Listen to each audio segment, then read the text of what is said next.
All right, Rabbi, we'll say good morning. A beautiful, beautiful daf ahead of us today. Today's daf is Chof 20. We are picking up on your Testament days 19b. A lot to do today. We're picking up pretty much the middle of your Testament Beis, and we're picking up with the word amai. It's pretty much like right in the middle of the page. I don't know if I should count from the bottom or the top, but it's pretty much right punkt in the middle. Amai lema in chachma vein tvuna vein eitzel neged Hashem. Our shir this morning is dedicated by our Talmud Torah sponsors for the month of Teves, Shirley Elbaum, together with Avron, Sean, Judah Elbaum, and their families, in memory of their beloved husband and father Jerry Elbaum, and in commemoration of his 10th yahrzeit. We hope that on the merit of our Talmud Torah, the Neshama will have an aliyah and the family a nechama. The week of learning has also been sponsored by the children of Pam Weissman in honor of her birthday, and dedicated in recognition of her commitment to Derech Eretz and to Talmud Torah. We hope that on the merit of our Talmud Torah, Pam will have a wonderful birthday, a year filled with hatzlacha, self-actualization, and arichos yamim v'shanim ad mea v'esim shanim tovos. And I will say with that, let us begin. So remember again, the Gemara introduced the dramatic statement of Rav. Now Rav gave the example of Hamotzi Kilai Bebigdo. A person is going ahead and walking and finds shatnez in his clothing. So Rav said the halach is you have to take off the clothing even in the shuk. Even in the shuk. So even though again, it's going to cause me incredible personal embarrassment by having to remove my clothing, in the shuk. Nevertheless, quotes the pasuk, "In chachma vein tvuna vein eitzel neged Hashem." There is no wisdom, there is no understanding, there is no counsel when it comes to God. I will say, which means that ultimately, when there's a conflict between my needs and God's needs, always win. So the Gemara is questioning this concept, and the last case that we ended off with last time is the Gemara said that halacha l'maisa, you are permitted to go ahead and literally jump over coffins, jump over caskets, in order to go ahead and greet a monarch, a Jewish monarch, a non-Jewish monarch. So the Gemara says, Amai, why are you allowed to do this? Lema in chachmei vein tvuna vein eitzel neged Hashem. Both say a person is actively making themselves tamei. So it's very nice to be able to see a king, I understand, but lamais at the end of the day, you're doing something that is technically wrong. So why are you allowed to do this? To which the Gemara says, Kid Rava. Both say that's actually quite interesting. In accordance with Rava, what does Rava say? The Amar Rava, Devar Torah, Oel kol sheyish bo chalal tefach chotzitz b'fnei atuma. V'she'im bo chalal tefach ino chotzitz b'fnei atuma. We'll say interesting halacha. If you have a mace, right, you have a corpse, and that corpse is inside of a box, call it a casket. If there is a tefach of space, which is not a lot of space, 3 inches or so, right, the tefach of space in between the mace and the top of the box, that creates an enclosure around the mace, which prevents the tumah from ascending. Right? Normally the halach is tumah is ola bakas. Ritual impurity ascends straight up. If you have a space that keeps the tumah within. So therefore the Gemara posits that technically speaking, v'rov aronos yesh ben chalal tefach, the halach is most caskets have a tefach of space in between the mace and the lid of the casket. Because of that, they contain the tumah inside. Therefore, on a technical level, aside this issue of just, skipping on caskets, right? But aside from that issue, halacha l'maisa, the tumah issue is really a non-issue. But however, the gazru al sheyesh ba mishum she'ein bahen. But in general, the rabbi said, don't skip over caskets, because l'maisa, again, there are some caskets that don't have that requisite height, right? And therefore, again, Chazal said, you know what, better not to jump over any caskets. However, but out of deference to the monarchy, ultimately, again, Chazal allowed you to rely on the fact that virtually all caskets have this requisite space, and therefore, halacha l'maisa, there's not a problem to skip over them for the purpose of going to see the monarch. Good. Tashma, we'll say, here we go. So the Gemara makes a general statement over here. Kavod abrios. Kavod abrios means respect for human beings is so important that it goes ahead and it sets aside prohibitions. So we'll say, this statement is quite dramatic, because this statement makes it sound like what? Whenever there's a conflict between human dignity and biblical law, what's the halacha? What's the halacha? Human dignity wins out. So the Gemara says, well, one second, that's not what we said before. Va'amai, le'mein chachma vein tvuna vein eitzel neged Hashem. But didn't we learn before the pasuk that says that when there's a clash between human dignity and divine dignity, so divine dignity always wins. So I'll say this is incredible. Tirgama Rav Bar Shava Kamed Rav Kahana Belab Delo Sasser. You're right. When does human dignity set aside biblical dignity, so to speak? When it comes to the lav of lo sasser. Rabbi say, what's the lav of lo sasser? The pasuk says lo sasser min ha'davar she'yagidu lecha yaminu small. The Torah tells us that you shall not deviate from what they tell you, right or left, which is the pasuk that teaches us about rabbinic legislative power. That when the rabbis go ahead and make a law, or they give a gzera, they make a decree, you have to listen. We have to listen, and I cannot go ahead and veer from it right or left, which I both say actually happens to be a fascinating discussion, because what this means is the rabbis derive their power from the Torah, which means that if you think about it on a fascinating level, every single derabanan, every single rabbinic law has elements of what? Of daraisas, which is, again, there's much written about this. It's really quite fascinating. This concept that every rabbinic law derives from a biblical mandate. So therefore, again, the Gemara says over here, when we say that Gadol Kavod Abrios Shedoches Lo Saseh Shabbatorah, that Kavod Abrios, human dignity, is so important that it even sets aside a biblical prohibition. Which biblical prohibition are we talking about? The biblical prohibition that vests the rabbis with the authority to legislate law, which is another way of saying that when there is a conflict between human dignity and what? And rabbinic law and the rabbanans, human dignity trumps the rabbanans. So the Gemara says, but again, does not trump what?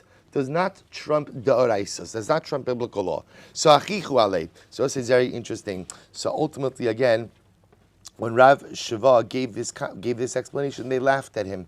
Lavdalo sasar daraisihi. Right? What are you talking about? Lavdalo. You're interpreting this to mean that when there's a conflict between kavod abrios and ultimately again a din derabanan, that kavod abrios trumps the din derabanan, but lo sasar daraisa. So Rav Kahana said, Gavra Rabba Amar Milsa Lo Sachiku Alei. When a great man says something, don't laugh at him.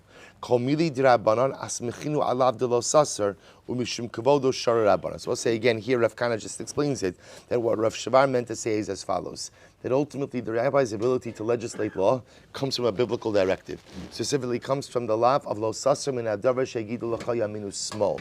But ultimately again, when there is a conflict between kavod abrios and rabbinic law, the halacha is that kavod abrios trumps rabbinic law, even though it will not trump biblical law.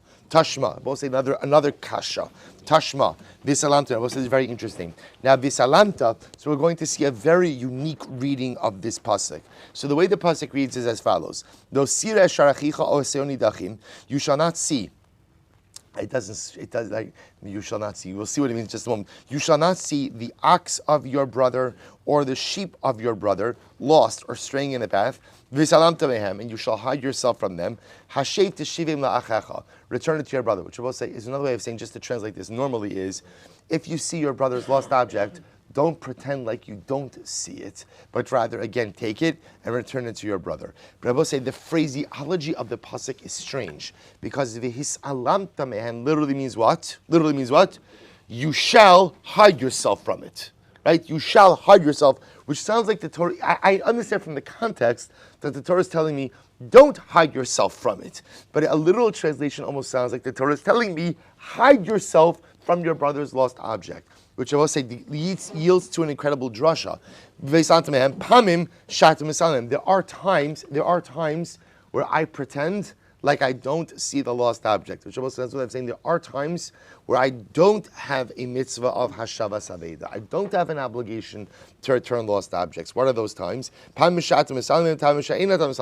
so here we go. We'll say, for example, if I'm a Kohen, and what? Though my friend's lost object is in the cemetery. So the Torah says, V'salamta mehem, do not go in to retrieve the lost object. Oh, or my friend lost an object, right? But I'm a zaki and I'm an older person.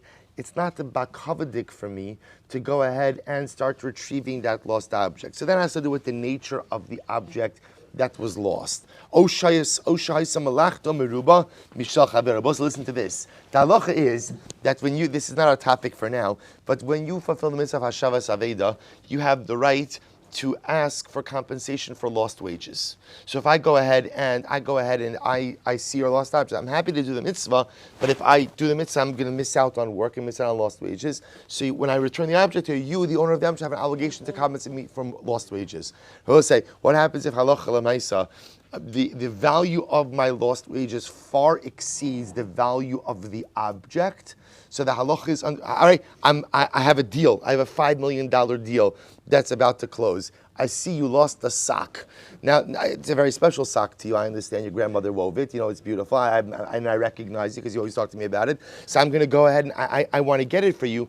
But let me say, if I get you the sock, I lose the deal. So I'll say under those circumstances, again, I'm simplifying more complex discussions that we'll have later on. So the halacha is, you're not obligated to return the lost object under those circumstances. So we'll say, so the point over here that the Gemara is making is that the word vehisalamta, which we are translating as now, hide from it. There are times where you don't have a mitzvah of hashavas aveda. Why? Either because, again, it's not worth your while financially, or it's going to cost you financially. It's a kohen and it's in a beis hakvara, sakivin afi kvodo. So the Gemara says, "Amai leimin chachma vein tuna vein eitzel neged Hashem." I don't understand. Why do we say that? What we just said before, that's what? When there's a clash between what? My dignity or my needs and divine dignity, divine needs. What wins? What wins? HaKadosh Baruch Hu wins. So who cares if I'm going to lose the deal? Who cares if I'm a Kohen and ultimately, again, it's in the Beis HaKvaras? At the end of the day, I should be obligated to fulfill the halacha. To which the Gemara says, no, this is different. Shiny hasam dechsevi salamta mehem. Because we just said before, this is different. Why? Because the pasuk itself, the Torah itself creates this possibility. The Torah itself creates this subset of circumstances where the halacha is, hide yourself from it. The halacha is telling you, we don't want you to go in and get this object. The ligmar mine. So why don't we use this as a paradigm and learn out from here that when there is a conflict, sometimes between my needs and divine needs, sometimes my needs do win. To which the Gemara says, "Isura mi mamona lo yalfinan." Ultimately, you're going to say this is a case of mammon, right? This is a case of money. We can't learn out cases of Isra from cases of money. So, for example, Rabosai, you can understand why the case of shatnez would be different than this case. Because in the case of shatnez, what's happening over here? I'm wearing a davar ha'asr, right? A davar ha'isr. I'm wearing something prohibited. So in that case, who's to say that I could transgress just because my dignity is at stake? In that circumstance, when there's a clash between my dignity and divine dignity wins. But it could be that in cases of mammon, in monetary cases, maybe there are situations where ultimately my dignity wins out, as you see from the pasuk. So Mark gives another example. Tashma, Berachos. So we'll say again, this is talking about a nazir. So the Torah says, La'aviv uli'imo la'achiv ula'achoso lo yitam alahem b'mosam ki nezra l'kav arosho. Right, a person becomes a nazir. So what's the halacha? Person becomes a nazir, they cannot become tameh, much like a kohen. They cannot become tameh, actually like a kohen gadol. They can't become tameh even for their close relatives. So the pasuk says, "V'la'achoso ma tamud lomar." We'll say, why does it have to say for his sister? In other words, why does the sister have to be singled out? To which the Gemara says, "V'la'achoso ma tamud lomar hare shahaya holich lishchot es pischo." So to give you the following circumstance, let's say the Nazir was going to shech this carbon Pesach or going to give his son a bris milah. So we'll say, says Machlokes Rashi Tosas over here, is why exactly bris milah is being brought up. Is bris milah being brought up in the context of carbon Pesach? Is bris milah just being brought up on its own? It's not material for our discussion this morning. Just ayin sham. V'shama shameis lameis, and the Nazir heard that one of his relatives died. Yachol yachsor v'yitma. You might have thought that the Nazir should go back and attend the levaya and become tamei. And obviously, if he becomes tamei, he can't do his carbon Pesach or we'll call bris milah. So the Gemara says, Amrit lo yitama. But so therefore the pasuk says, a nazir does not become tamei. That's the halakha. A nazir doesn't become tamei even for closest relatives. Yachol kashem shenim matami lahem kach inu matami lemeis mitzvah. So you might have thought the same way that a nazir cannot become tamei for his own relatives, he also cannot become tamei for a meis mitzvah. Remember again, what's a meis mitzvah? It's a corpse that has no one to bury it. Right, an unattended corpse. So you might have thought that the same way that a nazir cannot become tamei, ultimately again for the kvura, even of his closest relatives, that it can't become tamei for a meis mitzvah as well. Talmud lomar v'la'achoso. Therefore, the pasuk singles out the sister. What do we learn from sister? La'achosu de'inu matamei. It's to someone like his sister, i.e., a relative who, even if the nazir does not participate in the burial, someone else will take care of the burial. That's when he can't become tamei. Top of chaf. Aval Matami Hu L'Meis Mitzvah.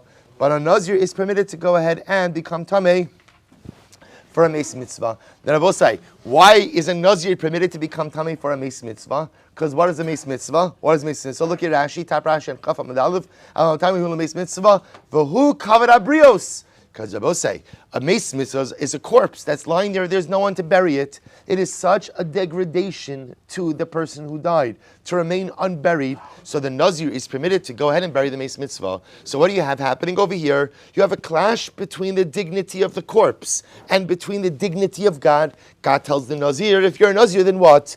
You can't become Tameh. And yet the corpse is unburied. So there's a clash. Dignity of a human being, dignity of God. And yet what do we see is happening over here? The dignity of the human being wins out. To which the Gemara says, why? Amai, lema in chachma, ve'in tvuna, ve'in eitzel neged Hashem. Why don't we go back to the pasuk we said before? There's no wisdom, there's no understanding, there's no counsel opposite God. When it comes to God's dignity trumps everything. To which the Gemara says, Shani hasam dechsiv la'achoso. I will say again, it's different over here by Nazir. Why? Because the Torah itself is giving us the drasha, right? The Torah itself is including an extra word, and it's there for exposition purposes to teach us this halacha. So why don't you go ahead and learn it out? So why don't we use this as a paradigm? Why don't you use Nazir as a paradigm to say that what? When there is a clash between Kavod Abrios and Kavod Hashem, right? That ultimately, again, Kavod Abrios wins out. To which the Gemara says this is different. Why? Sheviat Hasa Shiny. They both say this is very interesting. Sheviat Hasa Shiny is what's happening over here. When the Nazir goes to take care of the Meis Mitzvah, by definition, when he chooses to take care of the Meis Mitzvah, so what is he losing out on? He's losing out on Karban Pesach. But I will say that's not an active violation of the precept of the Torah. Instead, he's doing something that prevents him from acting. Remember again, all of this is a contrast with the Kilayim case. How did all of this start? Rav made a statement. What was Rav's statement? That Allah Chalamaisa, if you're wearing Kilayim in the shuk and you realize you're wearing shatnez, what do you do? Take it off. So we'll say, see, even though now we see examples of where Kavod Abrios will be Docha Kavod Hashem, right? We do see that concept. But nevertheless, that's with Sheviat Tasa. That's when the violation of the Avera will be passive. For example, the Nazir goes to take care of the mitzvah, so he's not going to end up doing Karban Pesach. He's not actively violating anything. He's just going to end up not doing something. That's when you could say Kavod Abrios is Docha, something in the Torah. But when we're talking about an active violation, like what? Like wearing shatnez in the shuk, then under those circumstances, halacha l'maisa, kavod abrios will never be docha lo sase. In that case, when there's an active violation, the kavod of God trumps the kavod of the individual. So both say, this brings this sugya to end. I'm just giving you coming attractions. This is going to be our topic of discussion for this coming Monday's Lunch and Learn. You can see Jeremy Lassen if you want to be added to the WhatsApp group. This is going to be our topic because I want to tell you something fascinatingly amazing. The Rambam has a different gears of this Gemara. In the Rambam, see in our Gemara, the way it reads is Hamotzi Kilayim Bebigdo, which is you're finding shatnez in your clothing. In the Rambam's Girsa, he actually has it is as you know that there's shatnez in someone else's clothing. And the Rambam says in that moment you're obligated to go ahead and what? Tell the person, take off your clothing right now. So, which is actually incredibly amazing because, again, it gets into the fascinating discussion of if you know someone else is transgressing. Somebody was just talking to me about this yesterday after the shir, right? Michael, right? So if you know that someone else is transgressing, what are you obligated to say? But more importantly, what? When are you obligated to say it, right? I see someone walking on Shabbos, and I know the Erev is down. Right? They don't know the Erev is down. Right? So do I say, by the way, I love you. I don't want you to go to Gehenna. Right? Stop. Right? Just stop. Right? So I'll say, obviously, again, you put a person sometimes in an impossible situation. So again, that's all this particular sugya, Meretz Hashem, this coming Monday afternoon. All right, let's go back. We'll say this is a beautiful, beautiful Gemara. Amrli Rapapa Labai. Rapapa said Labai the following. Maishna, we'll say, listen to this. Maishna Rishonim Disrachesh Lehunisa. Umaishna Anandalo Misrachesh Lehunisa. We'll say such a profound Gemara. So Rapapa said Labai, why is it that the earlier generations merited miraculous intervention? They saw miracles, and we don't have miracles. We don't have miracles. What's the pshat? Im Yishum Tenuye. If you want to say it's because they learned more than us, most of this is incredible. It's not really true. We learn more than them. After all, Bishani Rav Yehuda Kulei Tanoi Benezikin Hava. Right? In the days of Rabbi Yehuda's earlier generation, everyone was proficient. All the yeshivas were learning Nezikin. Va'anan Kamasninan Shisa Sidari. And today in our yeshivas, we learn all Shisha Sidrei Mishnah. So in other words, in respect to learning, one can actually make the argument, our Papa said, that we are actually on a higher level. We're learning more. Furthermore, so I'll say furthermore, Rabbi Yehuda would get to certain topics in Uktzin, and they would get to topics like Ha'isha Shekovesh Yarak Bekdera, a woman who's pickling a vegetable. So again, just to give you the outline of these topics, in general, the concept is if you have a vegetable, so we'll say let's use like a carrot for example. If you have a carrot and the carrot has like the leafy part on the top, right? So that leafy part on the top is what's called the yad. The same way that a kli, that a utensil has a handle, and that handle is considered to be part of the utensil. If a vegetable has like a growth on top of it, that's also called the yad. So we'll say that has ramifications for tumah purposes. If the yad, if let's say the part on top of the carrot comes in contact with tumah, that tumah could be conveyed to the rest of the carrot. So there's a whole discussion about what happens when you pickle the vegetable, and therefore the yad itself is no longer as firmly embedded, the top is no longer firmly embedded. Is it still part of the vegetable, not part of the vegetable? So when they would have these discussions in Rabbi Yehuda's time, he would say, Habios te Rabbi Shmuel kachazina. Oh, now we're getting into topics of Rav and Shmuel. In other words, Rabbi Yehuda would say that we're getting into complicated topics now of Tumah and Tara. Va'anan kamasninin ba'oktzin tleisa mesifta. We have 13 yeshivas that learn oktzin. So the point that Rav Papa was trying to make is, he was trying to figure out why is it that earlier generations, they received miraculous intervention, we don't. So if you want to say it's because they learned more, it's not true. We learn more. We learn more. We learn more than them. We cover more topics than them. We have a greater yeshiva system than them. And yet, let's listen to this. Ve'ilu, Rabbi Yehuda ki avashalav chad masanei asi mitra. Yet Rabbi Yehuda, when it was the time of a drought, as soon as he would take off one shoe as a time of discomfort, it would begin to rain. All Rabbi Yehuda needed to do was take off a shoe. Taking off a shoe as a sign of avelos, a sign of mourning, a sign of difficulty. That there was a drought and it would rain. Va'anan, and us, kametzarinon nafshin umitzavach katzavchinon, the less the mashkach ban. But we afflict ourselves, we cry out, we daven, we do all of these things, and yet what? We cannot get rain. So I will say, by the way, understand the profundity of this question. The profundity of this question is, so they're trying to figure out, we have so much Torah, so much Ruchnius, so much Avodas Hashem, yet we're clearly missing something. Because at the end of the day, Rabbi Yehuda would take off a shoe and was able to bring rain. We daven and we can't bring rain. So listen to this. Amrale, so we'll say, Abaye responded, this is incredible. Kamai hava kamasi nafshayu akidushas Hashem. But we'll say, listen to this answer. Earlier generations were Moser Nefesh for Kiddush Hashem. But say they were. Now, we'll say I want to say a word about this. Now, when we think about Kiddush Hashem, so often what do we think about? We think about death. You know, if Soloveitchik Zecher Tzadik Livracha said, what people don't realize is dying al Kiddush Hashem is easy. Why? You only have to do it once. Living al Kiddush Hashem is much more complicated because that's a daily struggle. And it's an incredible idea. What the Gemara is suggesting over here, so Abaye is responding is, you have to understand something. They had Mesiras Nefesh for Kedushas Hashem. They were Moser Nefesh. So let's say we often think that the litmus test for successful Judaism is the amount of time you're spending on your Yiddishkeit. Whether it's the amount of time on your learning or the amount of time on your mitzvahs, and that's certainly important. But we all know you could spend a lot of time on something and it could still be empty and hollow, right? We do that with plenty of things in life. There was, says Abaye, they were Moser Nefesh. There was an incredible element of self-sacrifice. They pushed themselves in dramatic ways. They went above and beyond. And look what he says, Anan lo masrinan nafshin akidushas Hashem. But we don't really push. This is Abaye speaking to Rav Papa. we don't really push ourselves so much. We're not really Moser Nefesh. We don't really sacrifice all that much for the sanctification of HaKadosh Baruch Hu's name. I have to understand who's having this conversation. This is Rav Papa, right? This is Abai telling Rav Papa, they were Moser Nefesh for HaKadosh Baruch Hu. We're not really Moser Nefesh so much for HaKadosh Baruch Hu, which Rabbi say is really an incredible yisod.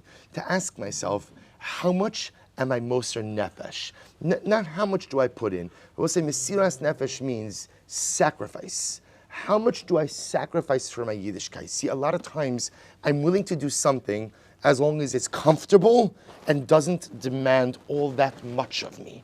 But the moment that it becomes uncomfortable or difficult, that's the moment I'm not really willing to go above and beyond. So ultimately, the Gemara is telling us over here, that's the distinction between a Rav Yehuda and the Rav Papa. Or I'm just using Rav Papa because Rav Papa is the example over here, right? How much am I willing to push myself and sacrifice for HaKadosh Baruch Hu? How much am I willing to do even when the process becomes uncomfortable? How much willing to sacrifice from my time, from my comfort, from whatever it is, in order to serve HaKadosh Baruch Hu? And I will say, now the Gemara brings up an interesting example of this. Kihad Rav Ada bar Ava, listen to this story. Rav Ada bar Ava, Chazye lahi kusis dahavis levisha karbalta beshuka. So Rav Ada bar Ava one time saw a kusis. Now, as we're going to see, he did not realize that this was a kusis. And so what does he do? He sees her that she's wearing a karbalta. Now Rabbi say karbalta, Rashi says the shem levushcha shikimo pashtun karbaltin. And what happens? Savar de Bas Yisrael, he thought it was a Jewish girl. Kam kare mine. And he tore the karbalta. Now the Gemara is not telling this story in order for us to emulate this behavior in any way, shape, or form. Right? The Gemara don't do this. I want to go on record. Do not do this.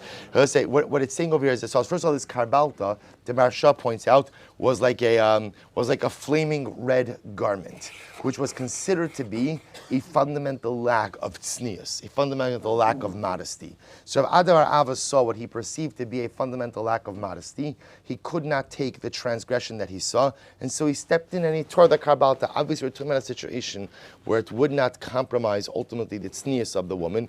Otherwise, again, it's yet a schara be'afsedo that obviously would not be. But Lamaisa, this is what he did. I just want to point out something amazing. Even though this behavior is not to be emulated, it does show something absolutely incredible, which is the inability to stomach wrongdoing. Right? I will say, you see, this is very countercultural because in today's society, what we are taught is everything is acceptable. Everything is acceptable. You have no right to judge anyone else, right? If you feel it, it's okay. If you believe it, it's okay. Whatever you decide, you could create new things. Panim chadoshos ba'olakan. You can make up new identities, new this, whatever it is. But if you want it, then it has to be okay. No one has any right. And I will say, that's wrong. That's wrong. Because what happens is when there is no right and wrong, and there are no clearly defined categories, that leads to a fundamental erosion of society and a fundamental erosion of morality. So I'm just pointing out the behavior itself is wrong, and we're going to see he's penalized for it. The behavior is wrong, but Lamaisa, the ability to have in your mind, don't you find this? I find this all the time. The lines between good, or I should say, appropriate, not appropriate, kosher, treif, tametar, they're so blurred, right? There's so much moral equivalency with everything that it's almost like you're not allowed to say this is right, this is wrong, this is pure, this is impure. But also you have to have that. We have to hold the line. We might not be able to impact greater society, but we can impact every greater society. We can absolutely impact our lives and impact our mishpachos, and to make sure there are clearly drawn lines between what is right and what is wrong, what is acceptable. Not everything is okay just because people do it, and not everything is acceptable just because people, promote a banner for it. There are things that are right and there are things that are wrong. Even if you think something is wrong, you have to treat people with respect. Every person deserves kavod abrios. That's for sure, and that's what we're going to see. That was Rav Ada bar Ava's mistake. Rav Ada bar Ava's mistake was you don't go ahead and go up to people in the street and tear their clothing, right? You don't go up to people and go ahead and start yelling in their face because you think that they're wrong. There's always a kavod abrios. There's always a dignity for every single human being, no matter how wrong you think they will be. But at least for our own personal hashkapas, to always maintain those lines of right and wrong are so important. So I'll say what happened. So the kusis he. So I'll say first of all he finds out that she's not Jewish. Oh, sorry. Right? So number one, she's not Jewish, she's a kusis. So we'll say what happened. So they brought him to Beis Din. Shaimua ba'arba mea zuzeh. We'll say it's pretty incredible. They fined him 400 zuz, which I will say was an incredible amount of money. Way beyond, Marsha points out, way beyond the actual value of the karbalta. Very simply, don't do this. This is not the kind of behavior we have. So listen to this. Amrullah mashmech. So he says to the woman, tell me, what's your name? Amrale Masun. He said to her, my name is Masun. Amrullah Masun arba zuzi shavya. Masun, you cost me 400 zuz. So Rashi points out it's a little bit of a play on words. Masun is like the word mason. Mason means 200. So masun, right? 200, you cost me 400 zuz. Incredible. But let's go weiter. Rav Gidel hava ragil. So we'll say now we speak about a couple of other interesting behaviors. Rav Gidel hava ragil, the hava ka'azil v'yasav ashari d'tvila. Rav Gidel used to go ahead and position himself outside of the mikvah. Amar lahu, hachi tevilu v'hachi tevilu. So he would go ahead and he would, this way, if there were any shilos about tevilah, he would go ahead and he would tell the women how to be told. We'll say, I just want to point out, I just have to say something about this. Right, don't try this on, that's number one, right? But I will say, but on a serious note, we live in a time where there is really no respect for authority in general. And that's even like, that has even trickled into our communities and in our communal infrastructure. Listen, when we read about great people operate on a different plane. And it is so important that we not bring our own metrics of judgment when it comes to the behaviors of great people. Part of Amunas Chachamim and Amunas Chazal mean putting Chazal on a different pedestal. They're human beings and they make mistakes. The Gemara tells us about their mistakes. But just to recognize again, to us, what sometimes sounds like a little bit strange and is strange for us. That's why I say we don't try these things. But Lamaisik, again, we're talking about people who are just on a different level. And sometimes the mistake that people make, especially when it comes to learning Gemara, is they look at these people, look at these great Rabbanim, through the lens of their own shortcomings, through the lens, ultimately, again, of their own limited abilities. And we just have to be so careful, because the moment you do that, Rabbi says, the moment you sap the Kedusha out of the Gemara, the moment you sap the Kedusha out of the Torah HaKedusha, and the moment that the truth is your Talmud Torah becomes an exercise in futility. Your Torah is only meaningful if you have emunas chachamim and an incredible regard for Chazal. So we'll say with that, Rav Gidel used to sit outside the mikvah. So this is obviously not in the mikvah. Sharei Tvila means outside of the mikvah. He was there ultimately again to go ahead and give proper, if there were shilas that came up, people would come out of the mikvah to go ahead and ask him shilas. So listen to Amrli Rabbanan, Lo Kamistafi Marmi Yetzahara. Are you not afraid of the Yetzahara? In other words, sitting by the mikvah, the women are going to the mikvah. Again, you're not worried that you're going to have inappropriate thoughts about anything.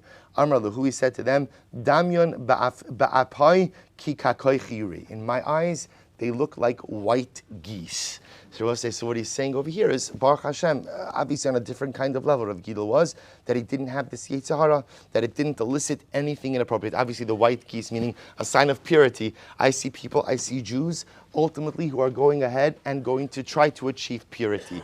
He obviously didn't ascribe any level of sexuality to it, which I will say talks to the level that Rav Gidel was on. Okay? Rabbi Yochanan, Havaragel de Havaka'azol v'yasav ashari de tvila. So it's interesting. Rabbi Yochanan would also sit on the outside of the mikvah, right? So Rav Gidel was there to be able to paskin halacha if it was necessary. Rabbi Yochanan wasn't there to paskin halacha. Why is Rabbi Yochanan? This is incredible. So he says, "Kisalkan benos yishava asim mitvila mistaklin bi." When the women come out of the mikvah and they're going home, let them look at me. Why? Rabbi Yochanan, we already saw Gemara like this last week. Rabbi Yochanan was known to be exceptionally handsome. Exceptionally handsome. So let the women look at an exceptionally handsome person when coming home from the mikvah and going home to their husbands. And ultimately, again, maybe in the schus of looking at a handsome Talmid Chacham, they'll have children will be beautiful as well. Right? Nehavi lehu zara de shapiri kavasi. Amr Rabbana lo kamestafi mar me'ina bisha. So he said to Rabbi Yochanan, are you not concerned about ayin hara? In other words, okay, you are a very beautiful man, don't get me wrong. Right? But lamais, again, are you not worried about the fact that you're pretty much like flawed flaunting your beauty by sitting here at the entranceway or the exit of the mikvah, Armalahu Anamizar de Yosef Kasina. He said, I don't worry about Ayin Hara. Why? Ayin from the offspring of Yosef Atzadik, the Lo Shalta Be'ina Bisha. We'll say when it comes to Yosef, the offspring of Yosef are not subject to Ayin Hara. Dichsiv Ben Porat Yosef Ben Porat Ale Ayin. Literally, again, a charming or beautiful son is Yosef Ben Porat Ale Ayin. Va'amr Rabbi Yavo Al Tikri Ale Ayin Ella Ole Ayin. What's the godless of Yosef? Yosef rises above the eye. That ultimately, again, he is not subject to Ayin Hara. Rabbi Yosef, Rabbi Chanina Amar Mehacha, V'yid Gularov B'kerev Haaretz. He learns that from elsewhere. Literally, again, they will propagate, right, in great numbers, B'kerev Haaretz. Mad dogim shebiyam ma'im mechasan ve'in Ayin Hara shal. So we'll say, just like fish, because they're covered by the water, they're not subject to Ayin Hara. Av zaro shal Yosef in Ayin Hara sholetes. And so too, again, the offspring of Yosef, the Ayin Hara is not sholet by them. It doesn't take effect in them. Be by Semo, the other possibility is we'll say what? Ayin shal ruatasa lazon mimash eno shalo. The eye that did not want to benefit from that which was not its, from that which did not belong to it. Ein Ayin Hara sholetes. The Ayin Hara has no effect. We'll say, which is an incredible reference to Yosef and Eshes Potiphar. Even though, again, he could have had the wife of Potiphar if he wanted, he chose not to. So the eye, Yosef's eye, which would not benefit from something that was not his, i.e. another man's wife, no other eye has the ability ultimately to impact him. I will say quite incredible. Says the Mishnah, but now we get to an incredible Mishnah. Women, servants, and kitanim. Kitanim are minors, are parted from Kriyat Shema. So we'll see that a lot of this ultimately, again, it seems to be pretty basic, because again, Kriyat Shema, remember, is a mitzvah aseh shazman grama. It's a time-bound commandment. But again, we'll see in the Gemara about all of this. So women avodim kitanim parted from Kriyat Shema. Now Amud Beis, uminat tefillin, and from tefillin. V'chayavin b'tefillah, but ultimately again they're chayav in tefillah u'b'mezuzah berachos hamazon. So as much as the woman is parted from Kriyat Shema and from tefillin, ultimately again she is chayaves. All of these are chayav in tefillah, davening, mezuzah, and benching berachos hamazon. Says the Gemara, Kriyat Shema pshita. That's obviously that a woman is parted from Shema. After all, mitzvahs aseh shazman gramahu. So we'll see in Kiddushin, right, the sugya of mitzvahs aseh shazman grama nashim peturos is a sugya in Kiddushin, so we'll see it in Yirtzeh Hashem. But I will say, but the idea is a woman is exempt from all mitzvos aseh shazman grama. She is exempt from all time-bound mitzvos. So at the end of the day, what's the chiddush in Mishnah in Kriyat Shema? To which the Gemara says, "Ma'odetema hoel ve'ispe malchus shamayim malchus shamayim." So I would have thought maybe Shema is different, even though Shema is a time-bound mitzvah. Nevertheless, what is Shema? Shema is kabbalas malchus shamayim. It's acceptance of the yoke of heaven. So I would have thought that what even a woman should be chayaves, and even though it is time-bound, perhaps this should be the exception to that rule. Kamash no. Kamash that a woman will be exempt from Shema because Shema is a time-bound mitzvah. Uminat tefillin. Woman is also exempt from tefillin. I will say now, why is woman exempt from tefillin? So B'Pashas Rashi in the Mishnah points out because tefillin is also a mitzvah aseh shazman grama. It's also a time-bound mitzvah. Why is tefillin a time-bound mitzvah? I will say. Ultimately, why? Because halacha l'maisa, there's Shabbos and nighttime, right? We don't put on tefillin at night, we don't put on tefillin on Shabbos, so that makes it time bound. Therefore, a woman will be exempt. To which the Gemara says, so the Gemara says, I'm sorry, v'chayim b'tefillin pshita ma'odetema. What would you have thought? Hol v'iskish l'mezuzah. But so we know that in Kriyat Shema, tefillin is compared to mezuzah. Rashi says, ma'odetema nakish tefillin l'mezuzah t'chsev ukshartem uksavtem ma mezuzah nashim chayavos.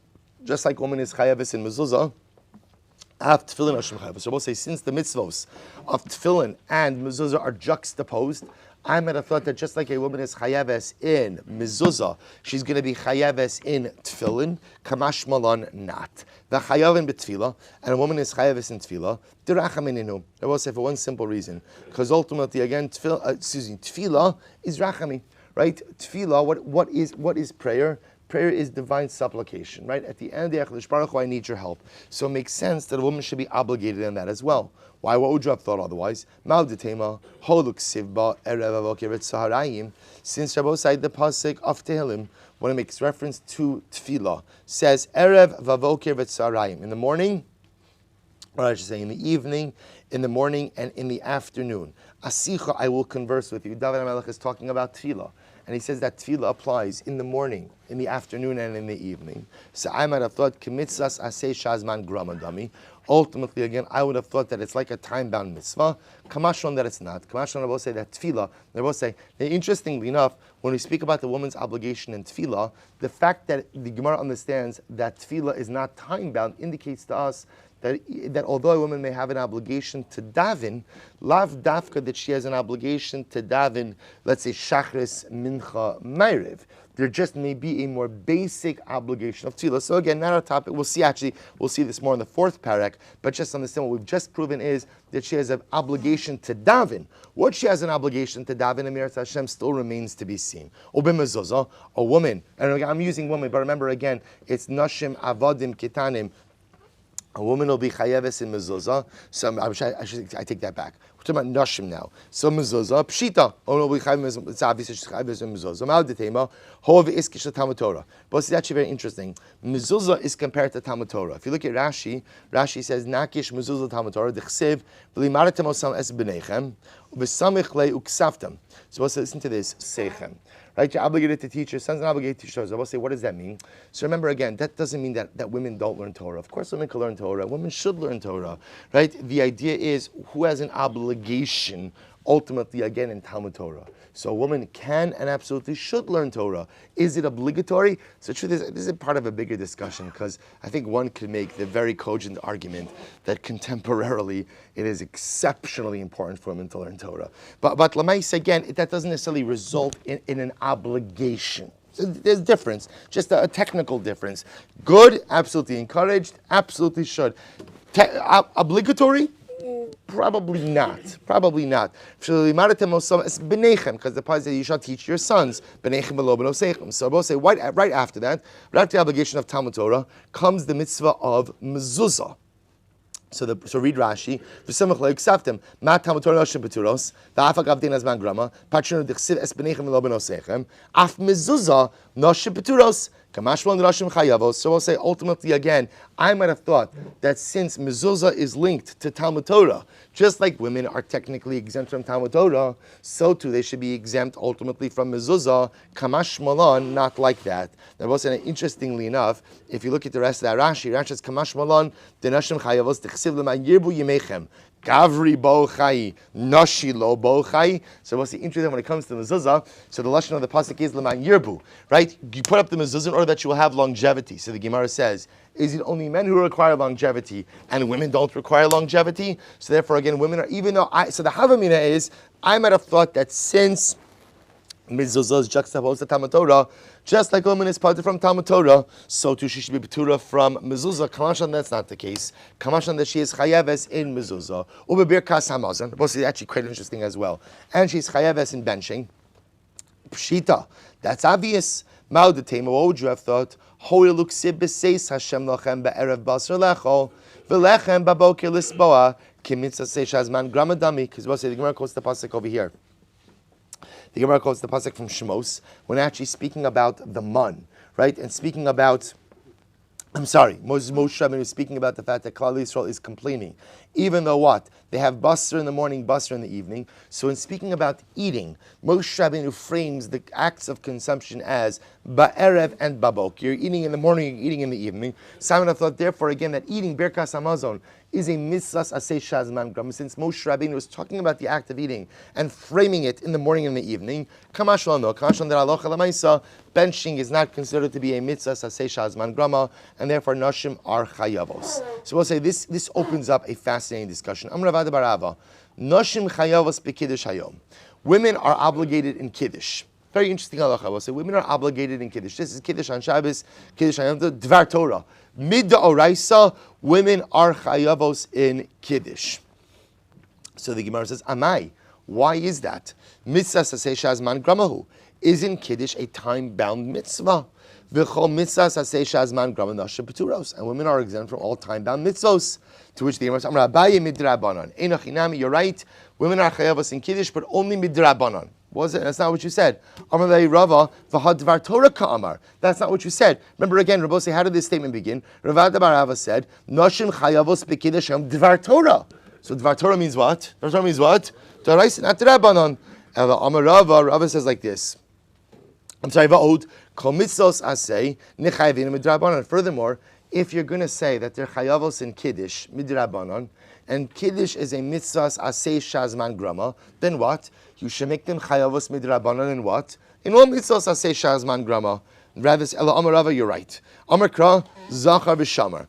I will say the pasuk when it comes, or the psukim when it comes to Shabbos, right? The two different versions of the Aseret Hadibros. In one version it says Zachar Yom Shabbos L'Kadsho, and in the second version it says Shamar Yom Shabbos L'Kadsho. So we'll say so Zachar v'Shamar. Now remember again, Zachar v'Shamar refer to the two different aspects of Shabbos, right? Zachar refers to the positive commandments of Shabbos, like Kiddush, like Seudos, like Oneg. Shamar refers to what? To the prohibitions of Shabbos. So the Gemara makes a very interesting limud. Kol sheyeshno b'shmira, yeshno b'schira. Whoever is obligated in shmira is obligated in zichira. So there's another way of saying that what? Whoever is obligated in the prohibitions of Shabbos is what? Obligated in the positive commandments of Shabbos. Therefore, bahani nashi hoil ve'isno b'shmira isno b'schira. And therefore, again, women, Rabbi say, now obviously, even when we say mitzvah shaz, that a woman is exempt from mitzvos asay shazman grama, that only applies to what? Only applies to what? To asays, to positive commandments, right? A woman can say, for example, you know what, I'm not obligated to keep Shabbos because Shabbos is a mitzvah shazman grama. After all, Shabbos only applies on the seventh day. I'm exempt, right? I'm allowed to eat chametz because at the end of the day, the prohibition of chametz is a mitzvah shazman grama. That doesn't apply, right? The concept of the patur, the exemption for time-bound commandments only applies to positive commandments, not to prohibitions. So I'll say, the Gemara understands over here, the linkage between Shamar and Zachar tells you, whoever is bound by Shmira, so whoever is bound to keep Shabbos, i.e. is not allowed to violate the precepts of Shabbos, automatically becomes obligated in what?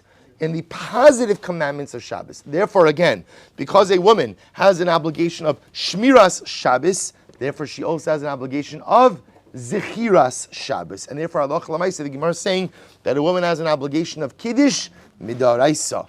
Amar le Ravina the Rava. So Ravina said to Rava, Noshim bebirkas hamazon daraisa d'Rabbanan. Tell me, when it comes to women and benching, is there obligation mid'oraisa or mid'Rabbanan? Now, you'll say to yourself, what does this question depend on? This is actually quite interesting. Take a look at Rashi.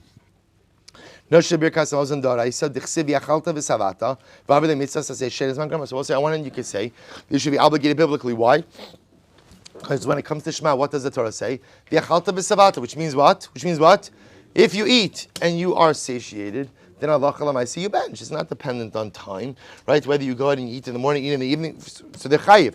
On the other hand, look at Rashi, D'Rabbanan. This is actually quite interesting. O D'Rabbanan, D'chsiv, Al ha'aretz hatova asher nasan lach.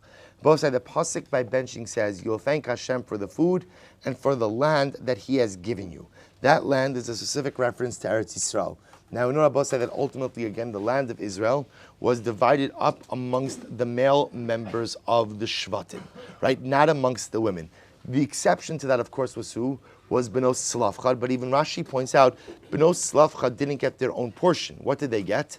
They got their father's portion, right? So ultimately, maybe I should say that since the Torah Kedosha links benching to land ownership in Eretz Yisrael, and the land was divided up amongst the men, not amongst the women. Therefore, maybe women should only be chayavos midrabanan in benching. To which the Gemara says, "So lamay nafkamina." What's the practical difference? What does it really matter if benching is doraisa or drabanan? La fuke rabim yedei chavasan. Rabbi say it matters in terms of whether or not a woman could ultimately exempt others in birkas hamazon and benching. After all, I amrit doraisa. Asi daraisa mafik daraisa. El I amrit rabbanan havi shein. I'm sorry. El I amrit rabbanan. So we'll say, if you say that a woman is a daraisa, then what does that mean? A woman could exempt in benching any other daraisa, which is any other woman or any other man. If on the other hand you hold that her obligation is only drabanan, then what?